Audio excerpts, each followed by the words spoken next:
Santa Eulàlia acaba de viure el juny més calorós de les últimes dècades segons els registres de l'Observatori Meteorològic de Can Burguès. El mes passat, la mitjana de temperatures es va situar en els 26,2 graus, un grau més que els rècords del juny del 2022 i 2003. Tot dir això, curiosament, la mitjana de màximes de fa 22 anys, amb 33,5, superen una dècima a la d'aquest 2025. Però si el termòmetre va destacar per damunt de tot a l'últim juny, va ser a les nits, amb una mitjana rècord de mínimes que es va enfilar fins als 18,2 graus, mig grau més que el 2022. El mes passat hi va haver 6 nits tropicals, les de mal dormir, amb temperatures de més de 20 graus o que s'hi van acostar. A més, les 11 nits compreses entre el 20 i el 30 de juny, en plena onada de calor, el mercuri no va baixar dels 18.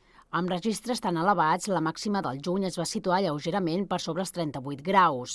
Va ser el dia 25 i és la quarta més alta de la història, igualant la del 2001, que també es va registrar un 25 de juny.